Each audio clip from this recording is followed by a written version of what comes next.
Hello, ನಮಸ್ತೆ ಎಲ್ರಿಗೂ. ಎಲ್ಲ ಹೇಗಿದ್ದೀರಾ? ಚೆನ್ನಾಗಿದ್ದೀರಾ ಅನ್ಕೋತೀನಿ. ನಾನು ಚೆನ್ನಾಗಿದ್ದೀನಿ. ನಾನು ನಿಮ್ಮ ವೀಣಾ ಸುರೇಶ್. ಎಲ್ರಿಗೂ ನನ್ನ ಕಾರ್ಯಕ್ರಮವಾದ ಕಥಾಸರಣಿ ರಾಗಸುತೆ ಜೊತೆ ಕಾರ್ಯಕ್ರಮಕ್ಕೆ ಆತ್ಮೀಯ ಸ್ವಾಗತ. ಇದು ನನ್ನ 2ನೇ ಕಥೆ, ನನಗಾಗಿ ಬಂದ ಕಥೆಯ ಮುಂದುವರೆದ ಭಾಗ.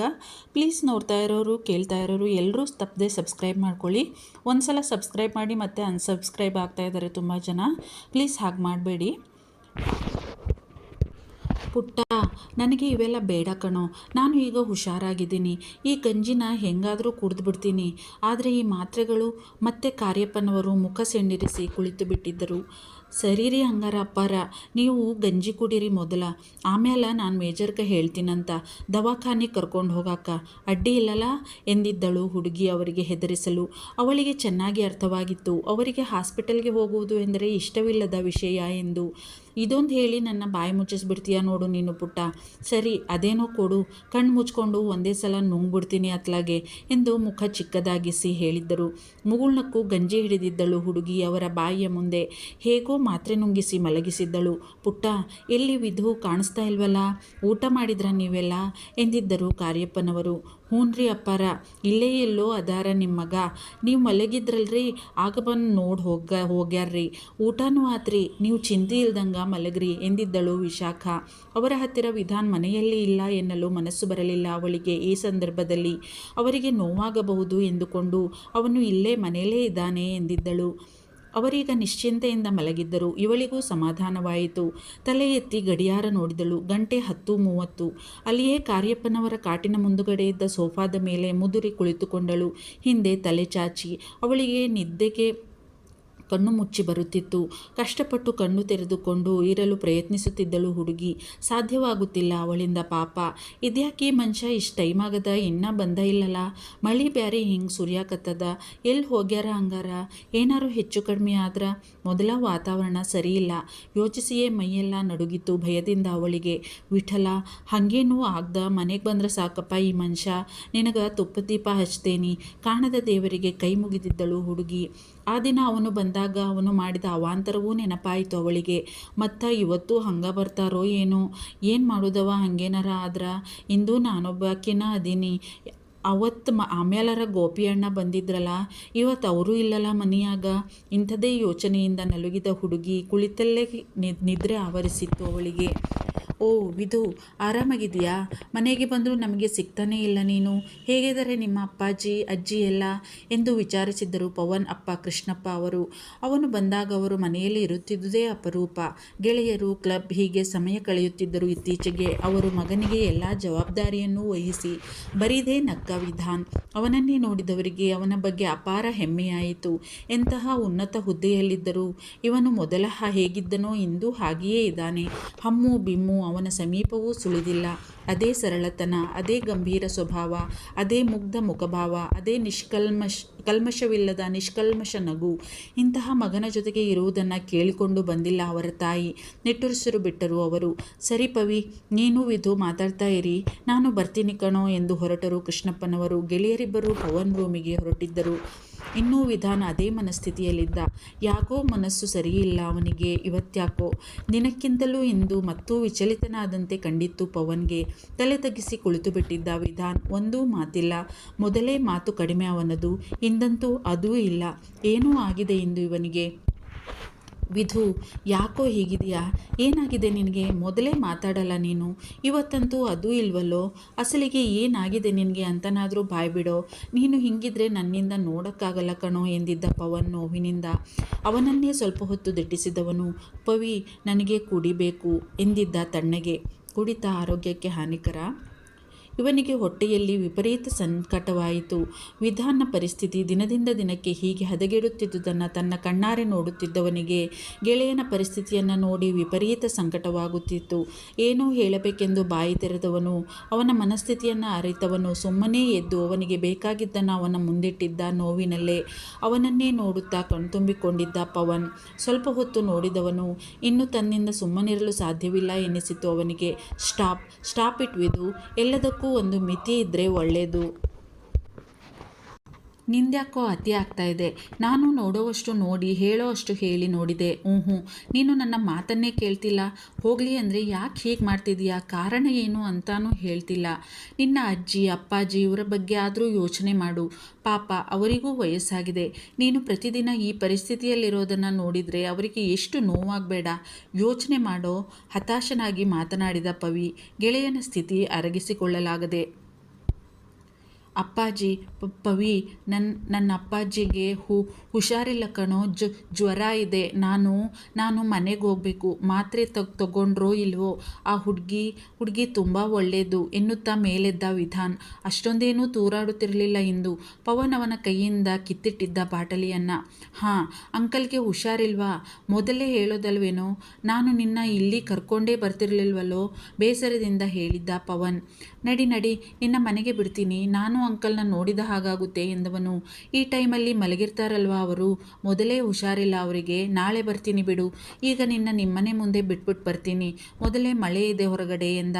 No no, I am all right Pavi, ನಾನೇ ಹೋಗ್ತೀನಿ.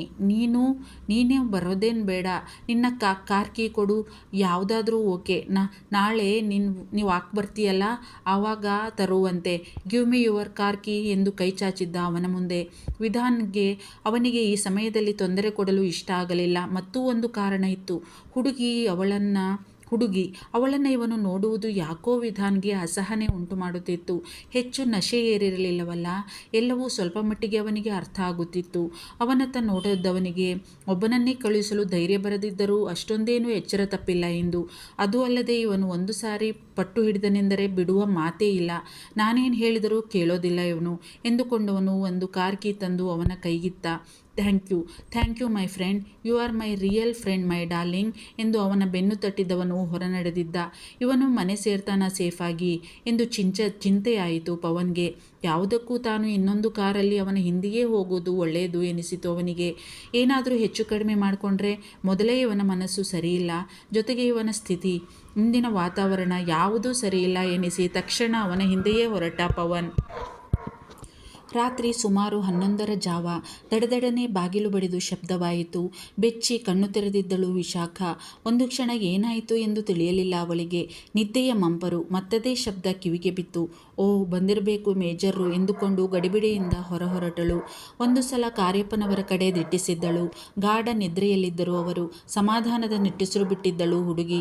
ಸದ್ಯ ಎಚ್ಚರ ಆಗಲಿಲ್ವಲ್ಲ, ಅದೇ ಸಮಾಧಾನ ಅವಳಿಗೆ. ನಿದ್ದೆಗಣ್ಣಲ್ಲೇ ಹೊರಗಡೆ ಬಂದಿದ್ದಳು ಹುಡುಗಿ ಗಡಿಬಿಡಿಯಿಂದ. ಹೊರಗಡೆ ಒಂದು ಸಲ ನೋಡಿ ಬಂದಿದ್ದು ವಿಧಾನ್ ಅಂತ ಖಾತರಿಯಾದ ಮೇಲೆ ಬಾಗಿಲು ತೆರೆದಿದ್ದಳು. ಅವನ ಅವಸ್ಥೆ ನೋಡಿ ಅವಳಿಗೆ ಗಾಬರಿಯೇ ಆಗಿಬಿಟ್ಟಿತ್ತು.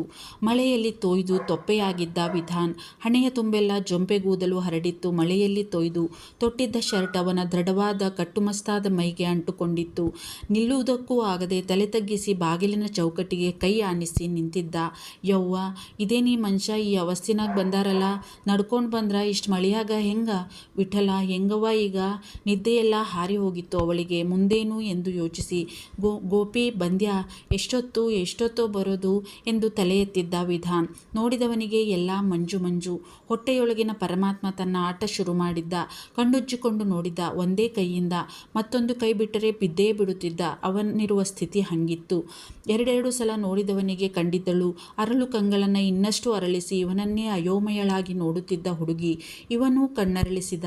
ನಿದ್ದೆಗಣ್ಣು, ಮುಖದ ತುಂಬ ಗಾಬರಿ. ಪಟಪಟನೆ ಹೊಡೆದುಕೊಳ್ಳುತ್ತಿರುವ ಅರಳು ಕಂಗಳು, ಮುಖವನ್ನು ಮುತ್ತಿಕ್ಕುತ್ತಿದ್ದ ಮುಂಗುರುಳು, ತನಗೆ ತೊಂದರೆ ಕೊಡುತ್ತಿದ್ದ ಕೂದಲನ್ನು ಆಗಾಗ ಕಿವಿಯ ಹಿಂದೆ ಸಿಕ್ಕಿಸುವ ಅವಳ ಪರಿ. ನೋಡುತ್ತಿದ್ದವನಿಗೆ ಮೈಮನವೆಲ್ಲ ಸೋತಂತಹ ಅನುಭವ. ತಾನೆಲ್ಲಿ ಇರುವೆನು ಎಂದೇ ಮರೆತು ಹೋದಂತಾಗಿತ್ತು. ಕಣ್ರೆಪ್ಪೆ ಆಡಿಸುವುದನ್ನು ಕೂಡ ಮರೆತು ಬಿಟ್ಟಿದ್ದ ವಿಧಾನ್. ಏ ಹುಡುಗಿ, ನೀನ್ಯಾಕೆ ಎಲ್ಲಿದೆಯಾ? ಎಲ್ಲಿ ಗೋಪಿ? ನಿಂಗೆ ಅವತ್ತೇ ಹೇಳಿದ್ದೆ ತಾನೇ ರಾತ್ರಿ ಟೈಮಲ್ಲೆಲ್ಲ ಒಬ್ಳೇ ಬಂದು ಡೋರ್ ತೆಗಿಬೇಡ ಅಂತ. How dare you stupid girl ಎಂದಿದ್ದ ಅವಳ ದೃಷ್ಟಿ ತಪ್ಪಿಸಿ ಸ್ವಲ್ಪ ಜೋರಾಗಿಯೇ ಹೇಳಿದ್ದ ವಿಧಾನ್. ಗಾಬರಿಯಿಂದ ಅವನ ಸಮೀಪ ಓಡಿ ಬಂದವಳು ಅವನನ್ನು ಒಳಗೆಳೆದು ಅವನ ಬಾಯಿಯನ್ನು ಮುಚ್ಚಿಬಿಟ್ಟಿದ್ದಳು ತನ್ನ ಕೈಯಿಂದ.